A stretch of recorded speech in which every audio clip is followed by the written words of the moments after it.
sou um dos professores de física de vocês. Você é responsável pela parte de física B e de física C, tá? Então eu vou dar sempre aula para vocês na terça-feira e na quarta-feira.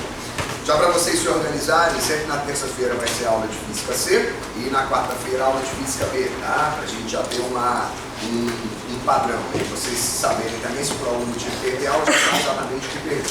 Galera, eu vou só conversar um pouquinho com vocês aqui, uns 2, 3 minutinhos antes da gente iniciar esse novo ciclo, tá?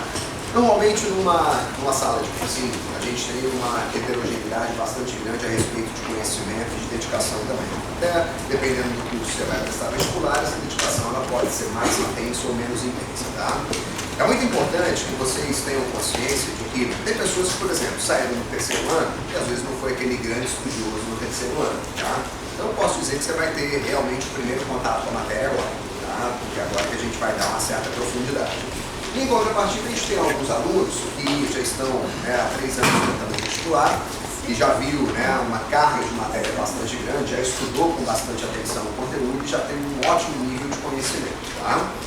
Só que, principalmente esses alunos, a gente tem que tomar um pouco de cuidado. A gente sempre diz que ensinar uma pessoa a tocar violão é mais difícil quem já sabe um pouco, tá? Porque às vezes a pessoa ela cria uma certa resistência a tratar coisas muito simples, porque supostamente ela conhece coisas mais difíceis, então às vezes quando você está falando de coisas muito simples, você se sente muito tranquilo de não dar tanta atenção para aquilo, tá? É muito importante que vocês compreendam que a gente está iniciando um novo ciclo, e é muito legal que vocês tenham a consciência de que esse negócio que a gente escuta às vezes o aluno falar, pô, eu não passei por causa de uma questão. Aí a pergunta que eu sempre devolvo, quando eu tenho uma certa intimidade, para não parecer agressivo, mas você só errou uma questão no vestibular inteira? Não, eu não passei por causa de uma questão, mas também você errou um monte, né? Então tem muita coisa a ser lapidada, não foi uma única questão que te tirou do páreo, você errou um montão para poder não conseguir a pontuação mínima. Então é legal que vocês tenham uma humildade bastante grande no aspecto de retomar o início, tá? Tipo assim, vamos iniciar, mesmo que eu já tenha um bom nível de conhecimento, não coloque isso à frente do que vocês estão estudando. Pelo contrário, vai lá, preste bastante atenção em todas as aulas, absorva as informações, depois você vai associar com o nível de conhecimento que vocês já têm.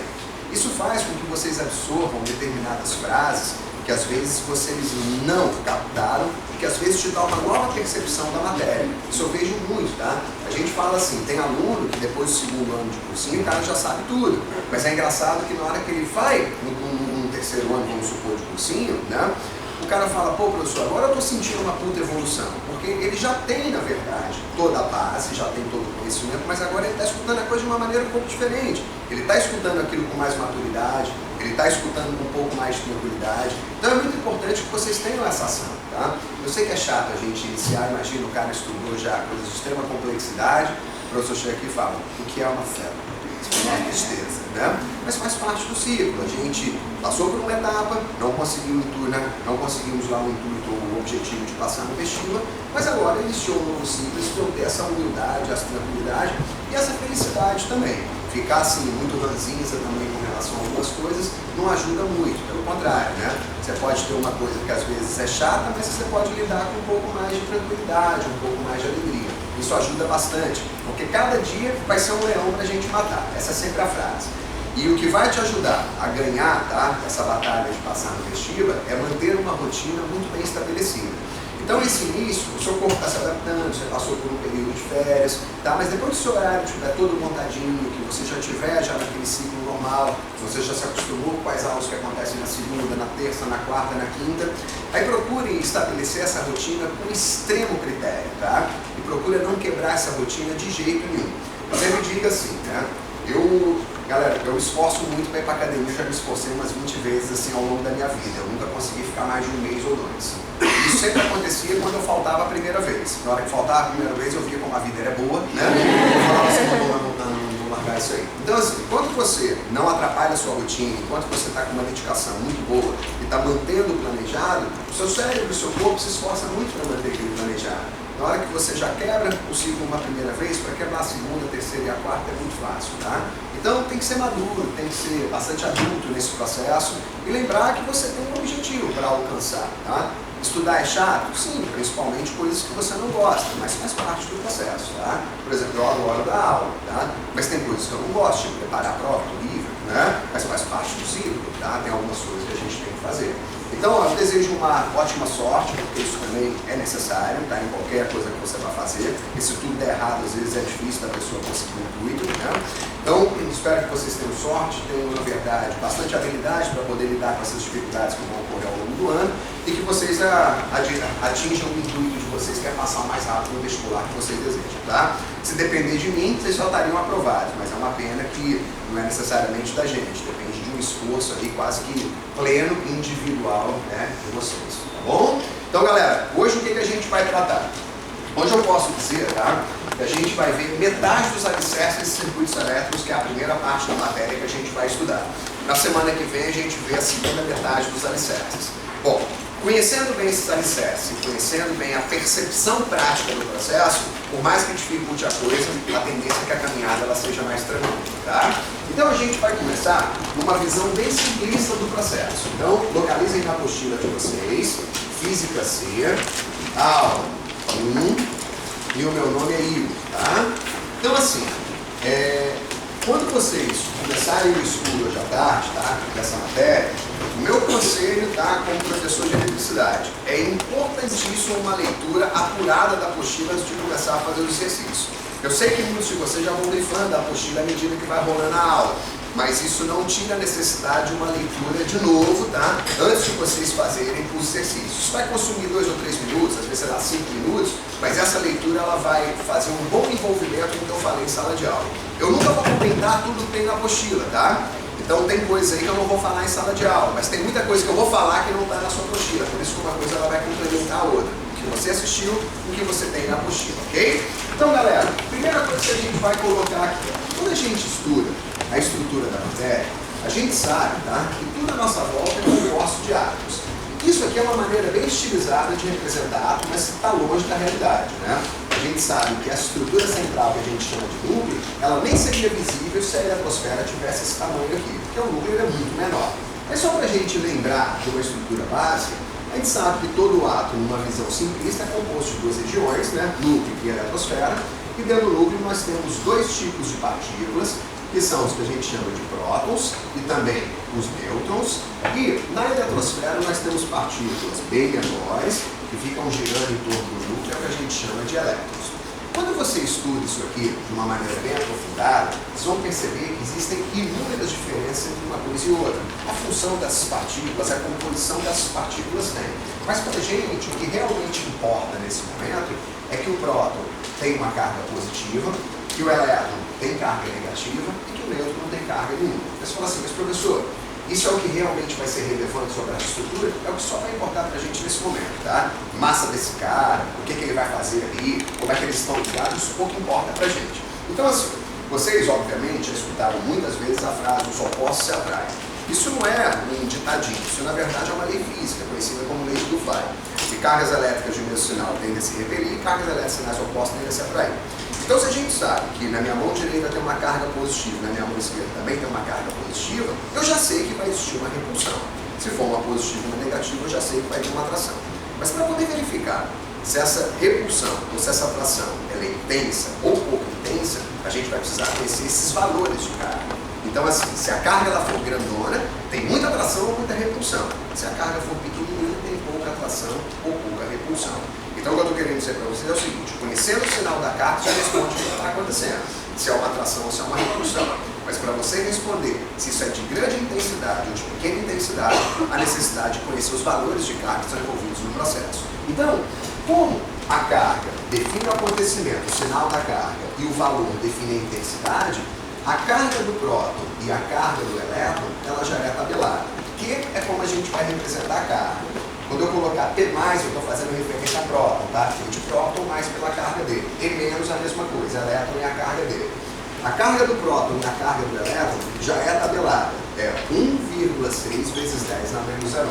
Só que a gente vai ver durante muito tempo aqui ao longo do ano, tá?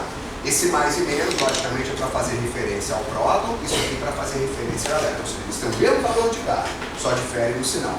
Mas como a nossa visão é bem simplificada nesse momento, você não vai falar que nêutron e próton é composto por quarks e que esses quarks têm fragmentos de carga, tá? Isso não é o momento para a gente tratar. Então a gente vai considerar o seguinte, que a carga do próton e a carga do elétron são as menores cargas que a gente tem na natureza. Esses são as menores cargas que a gente tem na natureza, a gente chama normalmente isso aqui de carga elementar. Então esse Ezinho minúsculo é de elementar. E minúsculo com menos, eu estou falando de elétron. E minúsculo com mais, eu estou falando de próton. Tudo bem? Aí você fala assim, mas professor, de maneira geral, num átomo a gente tem mais próton, a gente tem mais elétron ou a gente tem mais nêutron? Então vamos lá. A gente, tá? Quando já tem uma informação lá na química, a gente consegue concluir isso com bastante facilidade. De maneira geral, todo corpo que apresenta um certo número de prótons, ele vai apresentar o mesmo número de elétrons. É o que eu sempre digo. O amor pela matéria está normalmente associado ao seu nível de entendimento dela. Tá? Eu acho difícil um aluno falar assim, eu adoro matemática, mas eu não acerto nada. Tá? É difícil. Mas normalmente quando o cara pega um assunto, ele detona aquele assunto, fala, você acerta preço por ele. Sim, porque você desenvolve naquilo ali. E vocês sabem que na química tem algumas matérias, como na física, que todo mundo gosta. Tipo, o diagrama de Linus-Pauling é uma coisa que todo mundo gosta, porque é fácil. Né? Todo mundo sabe fazer aquilo. Então, se eu chego para vocês e falo assim, ó, tem uma certa substância aqui na tabela periódica e eu quero que vocês façam uma distribuição eletrônica com base no diagrama de Linus-Pauling. Se eu apontar uma certa substância e falar assim, ó, faz a distribuição eletrônica dessa substância, você provavelmente vai falar assim, mas qual é o número atômico da substância? O professor fala, é 35. O que é o número atômico a rigor? É o número de prótons que você tem no núcleo. Mas o engraçado é que se eu falar que o número atômico é 35, ou seja, caracterizar que tem 35 prótons no núcleo, você já considera que tem 35 elétrons e usa esse número atômico para poder fazer a distribuição dos elétrons. Então você está partindo da premissa que dentro da normalidade o número de prótons é igual ao número de elétrons. Tá? E se o número de prótons é igual ao número de elétrons, a gente está falando que a quantidade de carga positiva é equivalente à quantidade de carga negativa. Então se nós pegarmos, tá, uma situação primária, partimos dessa análise primária, vamos imaginar que nós temos aqui um determinado corpo. E nesse corpo, olha o que eu vou falar, que o número de prótons é igual a 3 e que o número de elétrons também é igual a 3, que é o normal, esses números eles serem coincidentes, tá? Se eu falo então que tem 3 prótons e que tem 3 elétrons, olha o que eu estou falando, que tem 3 cargas positivas e 3 cargas negativas com esses respectivos valores. Concordam que 1,6, se eu somar com menos 1,6, vai totalizar zero? A mesma coisa aqui. Uma carga positiva com uma carga negativa vai dar zero e uma positiva com uma negativa dá zero. Notem, então, que a carga final desse corpo vai ser uma carga nula. A gente fala que o corpo, então, que apresenta o número de prótons igual ao número de elétrons, é porque ele apresenta o mesmo número de cargas positivas e negativas. A resultante, então, vai ser sempre nula. Então, quando você parte da premissa que o número de prótons é igual ao número de elétrons, você parte da premissa que todo o corpo à sua volta é eletricamente neutro, ele não tem carga resultante. Só que a questão é a seguinte, pessoal. Lembra que próton está agregado nessa estrutura aqui. E essa estrutura nuclear, eu não sei se vocês lembram, mas é uma estrutura extremamente coesa. Para você arrancar um próton daqui ou colocar um próton aqui, você vai ter que lutar com uma das forças mais intensas que tem na natureza, que é o que a gente chama de força nuclear forte, tá? Então, essa consideração não vai existir para esse momento da matéria. Não tem como você arrancar próton daqui, também não tem como você colocar próton nesse cara, beleza? Se um átomo ele começar a sua existência com um certo número de prótons, ele vai terminar a sua existência com esse mesmo número de prótons. Só mais, professor, e os elétrons? Os elétrons vão estar agregados a uma estrutura coesa. Se eu fizer uma força suficiente para desligar a interação do positivo com o negativo, eu consigo arrancar elétrons ou colocar elétrons aqui. Então imagine que a gente pegou essa primeira situação e a gente fez isso, ó. Eu peguei o corpo que apresentava lá, olha lá, um número de prótons igual a 3 e um número de elétrons também igual a 3, vamos supor que eu consegui arrancar desse cara aqui, ó, 2 elétrons, por algum processo aí, tá? Que eu nem preciso comentar, mas eu dei um jeito de arrancar 2 elétrons desse cara. Se eu arranquei 2 elétrons, agora o que sobrou aqui foi 1. Então, se a gente olhar, a gente tem 3 cargas positivas e uma carga negativa. De novo, se eu somar o positivo com o negativo, vai ter anulação, mas o que sobrou aqui foi um excesso de 2 cargas positivas. Então, eu já sei que esse corpo como um todo ele vai ficar positivo, só que a carga de um próton a gente já sabe qual é o valor, que é 1,6 vezes 10 a menos 19. Então, a carga de 2 prótons, que é o que nós temos em excesso aqui, é 2 vezes 1,6 vezes 10 a menos 19. De uma maneira bem tranquila, eu consegui determinar então que a carga desse corpo apresenta esse valor aqui, 3,2 vezes 10 a menos 19. Se pegarmos, tá, uma segunda variante e derradeira, tá, para essa situação inicial, olha o que eu vou propor aqui para vocês. Ó. Nós temos lá um número de prótons igual a 3 e e nós temos aqui um número de elétrons igual a 3. Ao invés de arrancar elétron, vamos supor que agora é que eu inseri elétrons aqui, tá? Inseri 3 elétrons nesse cara. Então, se eu inserir 3 elétrons, agora a gente tem 6. Lembrando que nós temos agora 3 positivas e 6 negativas. Lembrando, posso cancelar um positivo com negativo, um positivo com negativo e um positivo com negativo. O que sobrou aqui foi o excesso de elétrons, que são cargas negativas, e se a carga de um elétron é 1,6 vezes 10 a menos 19, de 3 elétrons é 3 vezes isso. Então, notem que de uma maneira um pouco intuitiva, a gente conseguiu aqui determinar qual é o valor de carga de cada um desses corpos. E eu posso dizer para vocês que tem 2 detalhes extremamente importantes aqui que vocês devem notar. Primeiro detalhe, todo mundo está percebendo que eu não alterei o número de prótons para nenhuma das 3 situações? Isso em decorrência do que eu falei para vocês. Não há como retirar próton, colocar próton no átomo, pelo menos para esse momento da matéria. A gente vai fazer quebra de estrutura nuclear, tá? Mas fluir elétron nesse corpo é super simples. Depois a gente vai ter uma aula só para estudar isso. Como é que a gente pode inserir ou retirar elétrons de um corpo. Mas nota uma outra peculiaridade aqui, tá? Vocês estão percebendo que o cara, tá, que tende a perder elétron, ele se torna positivo. E o cara que recebe elétron, ele se torna negativo. Então você tem que sempre lembrar o seguinte: de maneira geral, se eu pegar essa caneta, eu tenho que imaginar que ela está neutro, tá? Porque o número de prótons aqui é igual ao número de elétrons. Se eu der um jeito de arrancar elétron, isso aqui ficou positivo. Se eu der um jeito de colocar elétron, isso aqui ficou negativo. E é assim que a gente vai conseguir esses carregamentos. Tá tudo bem para vocês? Vocês vão notar o seguinte, galera, que tem determinadas aulas que aparecem umas fórmulas aí para a gente trabalhar. Toda vez que eu posso evitar a utilização de fórmula, eu evito, tá? Aí você fala assim, pô, professor, mas isso não é ruim? Depende. No primeiro momento de contato com a matéria, eu prefiro que você não fique muito preso à fórmula, tá? Num segundo momento, essa fórmula pode te ajudar a ganhar tempo. Mas a percepção da matéria sem fórmula ela é muito mais eficaz, ela é mais poderosa, porque você é exigido a conhecer um pouco mais sem depender de fórmula. Então, veja a ideia aqui. Se vocês quiserem calcular a carga de qualquer corpo, concordo que é bem intuitivo, só verificar qual o número de prótons que tenha mais que elétron, qual o número de elétrons que você tenha mais que próton. Pegar esse número e multiplicar por 1,6 vezes 10 a menos 19. Mas se você quiser também, tá, colocar uma estrutura aqui para que você tenha uma fórmula para resolver isso, essa aqui é a maneira de você determinar a carga de qualquer corpo, sendo que esse N é a diferença entre o número de prótons e o número de elétrons. Vê se fica claro isso aqui para vocês. Ó.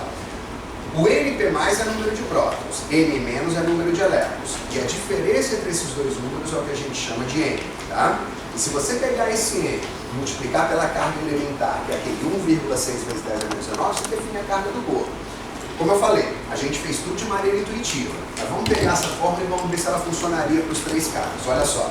Se eu pedir para você determinar, nesse caso aqui, quanto é que vale o N? Quanto é que é o N aqui? Todo mundo concorda que é zero?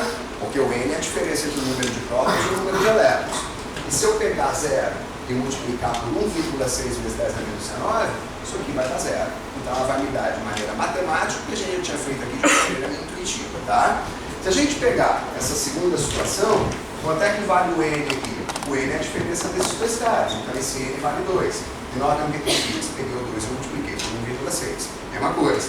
A mesma ideia aqui, o N nesse caso vale 3. E o que eu fiz foi pegar o 3 e multiplicar pela carga elementar. Tudo bem? Então se gosta da fórmula, ok. Eu mesmo nunca vou usar essa fórmula em sala de aula, tá? Eu sempre partilho. O que tem a mais, o que tem a menos? Fazemos análise disso, multiplicamos por 1,6 vezes 10 a menos 19. Fala, mas professor, essas cargas aí, quando você está fazendo esse cálculo com a gente, é o foco da aula? Não. Cálculo de carga do corpo vai ser o foco quando ele estiver entrando em eletrostática, tá? Mas eu preciso dessas informações para avançar um pouquinho na parte de circuitos elétricos. E o que seria esse avanço? Vamos primeiro pensar assim. Acho que todos vocês concordam, né? Que as pilhas mais comuns que a gente tem no supermercado são aquelas pilhas de formato cilíndrico, tá? E essas pilhas de formato cilíndrico, você tem a palito, que normalmente é utilizada para controle remoto, televisão, essas coisas, a pequena, a média e a grande. Todas elas têm o mesmo formato e com uma pequena saliência aqui na parte de cima, tá? E com uma pequena depressãozinha aqui na parte de baixo. Todo mundo já deve ter notado isso. Se você ler o que está escrito no entorno dela, você vai ver que aqui tem um símbolo de sinal positivo e aqui de sinal negativo. Você fala, professor, o que é isso? É para te mostrar que quando o fabricante ele fez essa pilha, ele deixou essa parte de cima carregada positivamente e deixou essa parte de baixo carregada negativamente. Mas a gente precisa lembrar, para alguma coisa ficar positiva, é porque ela recebeu o próton, é porque ela perdeu o elétron? Ela perdeu o elétron. Então o fabricante provavelmente retirou o elétron daqui, concorda? E aqui, para ficar negativo, ele provavelmente inseriu elétrons. Então você tem um acúmulo de carga positiva aqui na parte de cima e você tem um acúmulo de carga negativa aqui na parte de baixo. Já devem ter escutado falar que essas pilhas de supermercado, todas elas apresentam uma tensão de 1,5 volt. E eu vou usar bastante esse termo tensão, embora o termo mais técnico seja DTP. A DTP eu vou tratar mais no futuro, tá? Por enquanto vai ser tensão. Só, professor, o que essa tensão ela mostra pra gente exatamente? Bom, se eu pegar a pilha de supermercado, que a maioria tem tensão de 1,5, mas depois eu pegar uma daquelas baterias que tem formato de paralelepípedo, que normalmente é utilizado em captador de guitarra ou em controles de brinquedo que necessitam de mais energia, normalmente essas baterias, tá, que você acha em supermercado, ela tem isso aqui, ó, 2 eletrodos, tá, um em cada lado, e que se vocês olharem aqui também, vai ter um sinal positivo desse lado e um sinal negativo daquele. E essas baterias, não sei se já viram essas baterias, são normalmente o tamanho de uma caixinha de fósforo, mais ou menos, tá? A tensão dessas baterias é de 9 volts. Fala, nossa, professor, tem bem mais tensão. Tem bem mais tensão. As pilhas, 1,5. A bateria, 9. Então, daqui para cá, significa que eu estou aumentando em 6 vezes essa tensão. Só mas, professor, o que significa aumentar em 6 vezes essa tensão? O que muda exatamente? O que muda é o seguinte. Para você ter mais tensão, é porque você precisa produzir um acúmulo de carga mais intenso, tá? Então eu posso dizer para vocês que o que o fabricante fez ali, ele produziu um pequeno acúmulo de carga, e já que ele produziu um acúmulo de carga 6 vezes maior do que ele tinha produzido lá. Você fala, professor, isso leva a qual consequência? Vamos pensar agora. Eu vou pegar um material condutor. Esse material condutor pode ser um fio de cobre, tá? Porque metal é ótimo condutor. Aí eu te pergunto, sendo metal ótimo condutor, ele permite o fluxo de cargas através de sua estrutura, ele permite corrente elétrica através de sua estrutura. Então veja bem, ao mesmo tempo que os elétrons estão atraindo esses prótons também estão atraindo esses elétrons, uma coisa muda. Só que próton não pode se movimentar, lembra disso? Então, embora os elétrons estejam atraindo os prótons, eles vão ficar fixos ali. Agora, os prótons atraindo esses elétrons eles vão começar a fazer isso aqui, ó.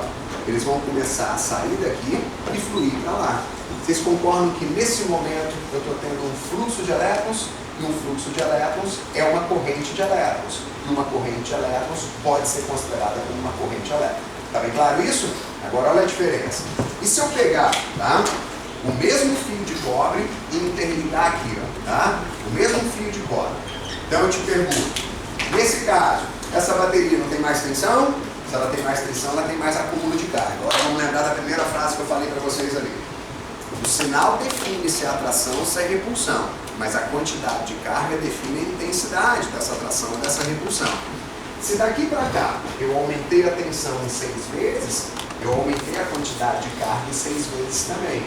Então significa que esses elétrons, eles começam a ser atraídos por uma força bem maior, vocês concordam? Então, se os elétrons são atraídos com mais força, essa movimentação não vai ser mais intensa? E se essa movimentação é mais intensa, é porque você tem uma corrente elétrica maior, mais forte. E se essa corrente elétrica é maior, significa que você está tendo uma transmissão de energia elétrica também mais intensa. Só que aí tem um detalhe. Quando você fala de energia elétrica, vocês sabem que essa corrente ela tem uma função de transmitir o que foi produzido na usina para poder chegar na sua casa. Então, na hora que chega na sua casa, você alimenta os aparelhos para poder usufruir daqueles aparelhos lá. Galera, pensa um pouquinho aqui comigo, tá? Tenta raciocinar. Na visão de muita gente, se no meio desse fio aqui tivesse, por exemplo, uma lâmpada, e também no meio desse fio aqui também tivesse uma lâmpada, olha o que muita gente imaginaria. A pilha tem que transmitir energia para essa lâmpada, senão ela não vai acender. Então, tem muita gente que imagina que esses elétrons estão saindo daqui, a lâmpada ia captar o elétron e consumir o elétron na forma de energia. Mas na verdade não é isso que acontece. A visão ela tem que ser muito clara desde o início, tá? O elétron ele é meramente um entregador, tá? Ele tem que continuar o seu percurso o tempo todo. Então, quando ele sai da parte de baixo dessa pilha, ele vai passar pela lâmpada, entregar energia, mas ele vai continuar o seu percurso para ir lá para o outro polo da pilha. A mesma coisa acontece aqui. Se sair daqui 40 bilhões de elétrons, esses 40 bilhões vão passar por essa lâmpada, mas eles vão ter que ir para lá. Elétron nunca vai ser absorvido. A função do elétron é só de entrega de energia. Então, se eu fosse um desses elétrons, eu sairia desse polo negativo, iria passar pela lâmpada, entregar um pouco da energia que eu tenho e continuar o meu percurso para poder chegar aqui. Então, a ideia é, se sair daqui 70 milhões, aqui vai passar 70 milhões, aqui vai chegar 70 milhões de elétrons. Elétron é simplesmente entregador de energia, tá? Agora raciocina. Se as lâmpadas forem iguais, todos vocês têm consciência que sem dúvida nenhuma vai brilhar melhor, vai brilhar mais intensamente. Também tem mais tensão, não, vamos construir um raciocínio. Se daqui para cá eu aumentei em 6 vezes a tensão, eu aumentei em 6 vezes o acúmulo de carga, correto? Eu estou atraindo os elétrons com uma força bem maior. Então essa movimentação de elétrons ela teria que ser 6 vezes maior também. Se antes passava um entregador num certo intervalo de tempo, agora estão passando 6 entregadores de energia nesse mesmo intervalo de tempo. Ou seja, a corrente está sendo muito mais intensa e a entrega de energia está sendo muito mais intensa também. Então isso a gente já pode mensurar. Um choque de 110 volts normalmente machuca menos do que um choque de 220 volts. Tá? Eles falam assim, mas isso é uma regra geral? É uma regra geral, mas tem exceções. Tem situações também que eu posso matar uma pessoa com 12 volts e não matar com 1000. Tá? Tem questões aí. Mas numa visão geral, quanto maior a tensão, mais dano o cara vai ter numa descarga elétrica. Tá bem claro isso que eu falei para vocês? Só que, galera, por onde esse fluxo de elétrons passa, que é o que a gente chama de corrente elétrica, ele pode produzir 5 efeitos diferentes. Efeito luminoso, efeito térmico, efeito magnético, efeito fisiológico e efeito químico. Não tem muito sentido eu ficar ligando com isso aqui agora, porque a gente mal conhece corrente elétrica. Tá? Então, efeito químico, quem vai trabalhar mais isso é a química, soluções eletrolíticas com vocês. Tá? Efeito luminoso é uma coisa muito sofisticada, não é tão fácil explicar isso para vocês. Efeito magnético a gente vai começar a ter contato na aula 24. Então a gente está falando de 24 semanas para poder chegar lá, tá? Então vamos pegar, ou vamos dedicar tempo para o efeito fisiológico e efeito térmico. Isso é muito importante vocês já terem conhecimento, tá? Por onde fluir corrente elétrica, sempre haverá uma pequena produção de calor. E se essa corrente ela for aumentando o seu calor, a produção de calor também vai aumentando. E outra coisa que é importante, toda musculatura, quando é atingida por um impulso elétrico, ela tende a gerar contrações nas fibras musculares, tá? Então você tem que lembrar assim, que o seu corpo, tá? Ele é cheio de contrações e relaxamentos para ele poder funcionar. Os músculos do seu corpo funcionam dessa maneira. Então você tem um sistema nervoso central, você tem impulsos elétricos que são gerados no seu corpo. Quando eu olho aqui para o meu corpo, eu faço assim, antebraço, braço, antebraço. Eu quero levantar o meu antebraço. Vai ter que chegar uma informação na forma de impulso elétrico do meu bíceps. Na hora que chega esse impulso elétrico, ele gera uma contração muscular, e na hora que gera uma contração muscular, ele vai conseguir levantar o meu antebraço. É assim que funciona. Tudo no seu corpo é isso, tá?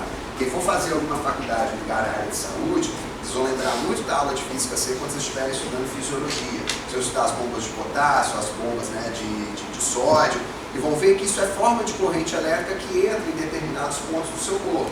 E na hora que isso entra no seu corpo, ele vai tender a gerar contrações, tá? Então, olha só a doideira. Uma pessoa, vamos supor que ela tocou numa tomada, 110 volts ou 220 volts. Começou a ter passagem de corrente através do seu corpo, tá? Por onde essa corrente passar, ela vai gerar contração.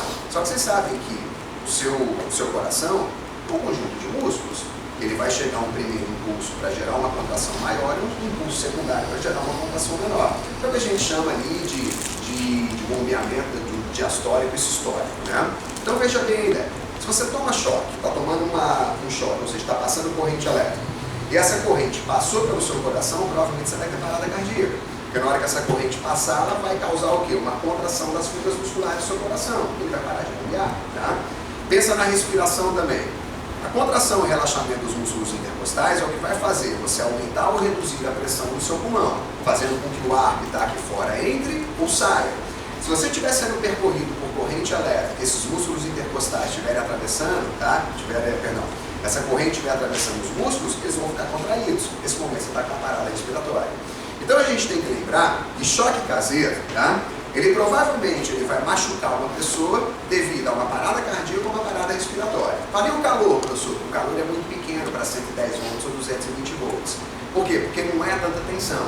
Se não é tanta tensão, não é tanto acúmulo de carga. Se não é tanto acúmulo de carga, a movimentação de carga não é tão intensa. Então não há tanta produção de calor. Tem produção de calor? Inevitavelmente, mas você não vai perceber. Agora, à medida que a gente vai aumentando a tensão, vai aumentando a força sobre os elétrons, aí a corrente se torna bem intensa, aí a contração começa a ser secundária. O calor produzido é que vai ser pior. Então, tem alguns casos que eu já vivenciei ao longo, né, da minha história como na minha primeira formação como engenheiro eletricista, e teve um colega meu que infelizmente ele faleceu por um choque elétrico de grande intensidade. Vou explicar uma coisa para vocês, tá?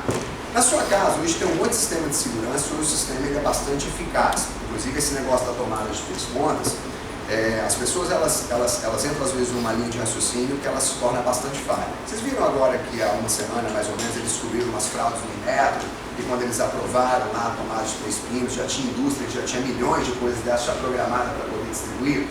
Como isso é feito, é que na verdade não foi adequado, tá? Mas a mudança para a tomada de 3 pinos ela foi muito boa. Não adianta você pegar uma casa antiga e mudar para a tomada de 3 pinos, mas as novas construções sendo feitas dessa maneira, se eu falo de engenharia, foi fantástica essa modificação e aumentou bastante o nível de segurança das redes elétricas brasileiras, tá? Aí você fala assim, mas professor, aonde você quer chegar? Eu quero chegar numa situação de que, se você tem muita coisa ligada e o disjuntor desligou, nunca é muito seguro ficar ligando o disjuntor com tudo ligado na sua casa. Numa indústria, não se pode fazer isso. Você tem maquinários extremamente pesados, então quando dá alguma falha, você tem que primeiro desligar todos os maquinários, para depois você ligar a rede geral e depois ir ligando cada uma para ir aumentando a demanda gradualmente, para não gerar nenhum problema. Esse meu amigo estava numa indústria grande, né? Deu uma queda, aí alguma máquina entrou no curto, desligou o disjuntor geral, que era um seccionador, e eu não sei por que o cara foi lá ligar sem desligar todas as máquinas, entendeu? Acho que ele estava com pressa. Na hora que ele fez isso, a linha que ele estava mexendo, eu não sei se ele tinha conhecimento, mas era de 3.8K, ou seja, 13.800 volts. Na hora que ele foi ligar o seccionador, que é tipo um disjuntor, na hora que ele ligou aquilo ali, tem um arco voltaico que passou pelo corpo dele. E nisso deu um pipoco, né? E o cara saiu da sala. O cara deu 3 passos e falou assim, ó, acabei de tomar um choque. Mas nesses 3 passos ele já caiu. Aí chamaram a ambulância, ele estava absolutamente todo queimado por dentro. Acho que só o pico de adrenalina que conseguiu fazer ele falar algumas palavras, depois ele estava morto. Aí você fala, mas por que você está contando isso? Porque nesse caso, a contração muscular era desprezível. Né? A gente não está preocupado com isso. Arrebentou um monte de fibra no corpo dele. Mas o que matou foi o excesso de calor que teve na produção devido à alta corrente que passou pelo corpo dele. Consegue entender isso? A gente está saindo de 110 para 13.000 volts, né? A gente está aumentando muito a tensão, que aumenta muito o acúmulo de carga, que gera muita força sobre esse elétron. A reprodução de calor se torna muito grande também.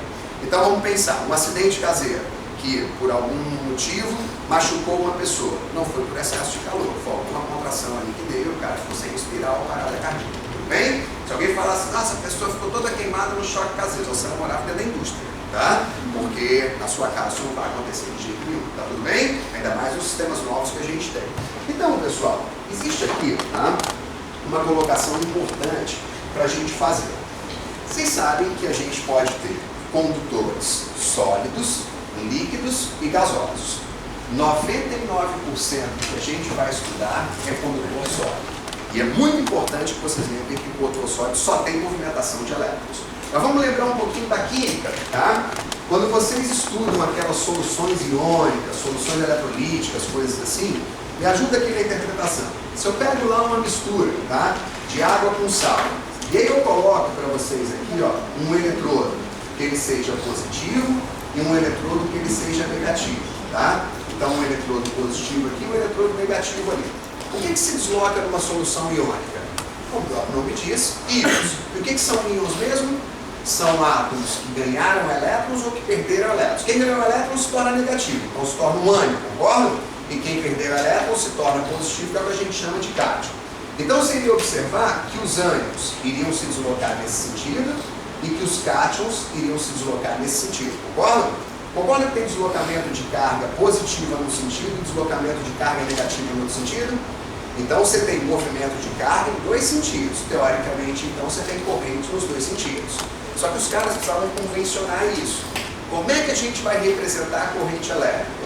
Será que a gente representa a favor do movimento das cargas negativas ou a favor do movimento das cargas positivas? O conjunto de físicos decidiu que quando você for representar a corrente elétrica, você sempre vai representar pela letra I minúscula. E essa corrente ela tem que ser sempre a favor do movimento das cargas positivas quando houver, tá? Ou, se você preferir, contrário às cargas negativas. Aí você fala assim, mas professor, onde é que você quer chegar? O que a gente vai estudar prioritariamente aqui? Sólido, líquido ou gasoso? Sólido. Sólido. Pensa em fio, rede elétrica, tá? Sólido. O que se desloca no meio sólido? São elétrons, não é isso? Então, o que eu falei para vocês? A gente pensar numa solução iônica. Não tem deslocamento de cátion e de ânion? Tem, não tem? Temos que representar a corrente. Como é que a gente vai representar? A favor das cargas positivas, ou seja, sempre contrário ao movimento das cargas negativas. Então, no meio sólido, eu não posso mudar essa convenção. No meio sólido, tem deslocamento de carga positiva? Não. Mas tem deslocamento de negativa. E como é que foi convencionado isso? A favor ou contrário às cargas negativas? Contrário. Então, quando eu for representar a corrente elétrica aqui, ó, não esqueça, essa corrente elétrica convencional, ela é sempre contrária ao movimento dos elétrons. Entendem qual é a ideia? Porque quando eu chego assim para os alunos e falo, ó, a corrente você tem que representar sempre contrária aos elétrons. Eles ficam olhando assim, por quê? Por quê? Porque existem outros tipos de partículas que podem se deslocar. É o foco do estudo da gente aqui, tá? Mas é sempre a favor de cargas positivas quando houver. Como no meio sólido não existem essas cargas positivas, eu não posso mudar o padrão. Tá bem claro? Você fala assim, professor, e como é que a gente consegue calcular essa corrente elétrica? Tem como a gente fazer isso? Tem. E na verdade é bastante simples, tá? A forma de calcular a corrente elétrica é pegar a carga que atravessou o corpo e dividir pelo tempo. Então vamos ver como é que isso aqui funciona. Vamos imaginar que a gente tem aqui uma tomada, tá? E essa tomada deu um novo padrão de 3 pinos. Quando a gente avançar na matéria, eu explico direitinho para vocês esse pino central, tá? Que é o que a gente chama de fio terra. Mas ainda não é o momento para isso. Então vamos lá. Imaginem que nesse momento aqui que eu estou analisando, esse buraquinho da tomada, ele tem acúmulo de carga positiva. Aí tem uma pessoa que ela vai tocar nesse buraquinho aqui, tá? E ela está descalça e encostando no chão. Então, aqui está a pessoa, que eu vou colocar como se fosse você. E aqui, ó, um tracinho, ó, grande, médio e pequeno. Todo mundo lembra dessa simbologia? Traço grande, médio e pequeno significa que essa pessoa ela está em pleno contato com o chão, tá? Então ela está aterrada, ok? Raciocina agora comigo. Os ótimos condutores são os metais. Quando falar assim, eu quero alguma coisa que conduza muito bem, é metal, não tem mais nada que faça isso, tá? Se eu quero um péssimo condutor, que é o que a gente chama de isolante, mas está falando de borracha, gases de maneira geral, tá? Madeira seca, coisas assim. E o corpo humano eu sempre classifico como um bom condutor, porque ele está longe de ser um isolante, ele está mais para condutor do que para isolante, mas ele está longe também de conduzir como um metal, tá? Então a gente vai considerar o corpo humano sempre como um bom condutor. Raciocina agora comigo. Se eu disser para vocês que a Terra é um corpo neutro, eu estou dizendo que não tem próton e que também não tem elétron, eu estou dizendo que eles estão em mesmo número. Mesmo número. Então a Terra, que é onde você está encostado, ela é neutra. Então se a Terra é neutra, ela tem o mesmo número de prótons e elétrons. Mas próton não pode se locomover, elétron não pode. Como você é bom condutor e você está tocando nesse buraquinho aqui da tomada, tá, que está positivo, elétrons que estão na Terra vão ser atraídos para esse buraquinho da tomada. E como você é um bom condutor de eletricidade, esses elétrons vão começar a passar através do seu corpo. Nesse momento tem uma corrente elétrica atravessando o seu corpo. E, portanto, nesse momento você está tomando um choque. Tá? Se isso for uma tomada lá da sua casa, o problema vai ser a produção de calor ou as contrações? As contrações. A produção de calor existe, mas ela é pequena. E você tem pouca atenção. Como é que eu represento essa corrente? É a favor do movimento das cargas positivas ou a favor do movimento das cargas negativas? Das positivas. Mas aqui não tem positivo, porque é meio sólido. Então, eu vou lembrar que é sempre contrária à movimentação dos elétrons. Está aqui a nossa corrente. Vamos supor que esse choque teve uma durabilidade de 1 segundo, tá? E vamos pensar que a quantidade de elétrons que passou aqui foi de 3 vezes 10 na 18 elétrons, tá? Deixa eu me perguntar uma coisa para vocês. 3 vezes 10 é 18 é um número bem grande, né? 10 na terceira é 1000, 10 na sexta é milhão, 10 na 9 é bilhão, 10 na 18 é muito mais, tá? Então você fala, nossa, mas está passando bastante elétron. Isso é o que acontece na realidade, tá? Qualquer coisa que você tiver na sua casa que está ligado na tomada, para ele funcionar, tem que ter bilhões e bilhões e bilhões de elétrons atravessando a cada segundo, senão ele não funciona. Então, vamos lá. Para calcular essa corrente, dá uma olhada para fora. Eu tenho que pegar o número de elétrons e dividir pelo tempo ou a carga e dividir pelo tempo? A carga. Mas qual é a carga de um elétron? O valor dela? 1,6. Pelo menos não precisa se preocupar porque ela está modulada, tá? Então, a carga de um elétron é 1,6 vezes 10 a menos 19. E de 5 elétrons? 5 vezes isso. De 300 elétrons, 300 vezes isso. E de 3 vezes 10 na 18, é 3 vezes 10 na 18 vezes isso.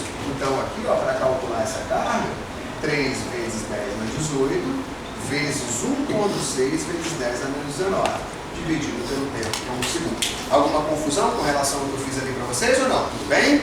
Não é dividir o número de elétrons pelo tempo, tá? É dividir a carga que fluiu pelo corpo pelo tempo. E a carga é sempre o número de elétrons multiplicado por 1,6 vezes 10 a menos 19. Quando vocês calcularem isso aqui, ó, vocês vão notar que essa corrente, ela vale 0,48. E a unidade de corrente elétrica é ampere, tá? A gente depois vai falar um pouquinho mais sobre ele quando a gente estiver estudando magnetismo. Você fala, professor, mas isso está dentro da realidade? Sim, está bem dentro da realidade, tá? Um choque elétrico, ele também é composto por uma quantidade muito grande de elétrons atravessando a sua estrutura. Agora, lembrando, você absorve esses elétrons ou ele só atravessa o seu corpo? Ele só atravessa o seu corpo, tá? Todo aparelho, quando ele está funcionando, ele é atravessado pelos elétrons. É por isso que toda tomada ela tem que ter pelo menos 2 furos, para que os elétrons saiam por um e retornem pelo outro. É por isso que toda pilha tem que ter pelo menos 2 polos, para que você tenha saída de elétron por um e retorno pela outra. O elétron simplesmente entrega energia. Essa é a função, tá? Então, em relação a isso aqui que foi demonstrado, tá tudo bem para vocês? Realmente está tranquilo? Legal? Então tá. Uma coisa que é importantíssima a gente ter consciência, tá? Borracha é um puta material isolante legal, né? Mas lembra também que tudo que é isolante até um determinado ponto. Quando eu falo determinado ponto, seria o seguinte, olha só. Quase todos vocês têm um solado de borracha, tá? A maioria usa um tênis, sapato, e o padrão de pelo menos 90% que se usa hoje é ter borracha, tá? A borracha não é um material isolante, só que vamos pensar assim, me ajuda aqui nessa interpretação. Se essa tomada, ela for de 110 volts, ela não tem um certo acúmulo de carga aqui, que atrai elétrons através do seu corpo, né? Se você estiver aqui, ó, utilizando um material isolante, tipo um sapato mesmo com sola de borracha, vocês entendem que o elétron vai ter dificuldade para atravessar esse solado de borracha? Então você vai ficar protegido do choque. Eu vou dizer para vocês que um tênis protege tranquilamente de 110 volts. Mas se uma pessoa tocar em 220, não aumentou o acúmulo de carga aqui? Não aumentou a força sobre o elétron? Então a chance dele conseguir atravessar esse cara aqui já se tornou maior. Todo mundo está de acordo ou não? Então já tem mais chance de você tomar choque.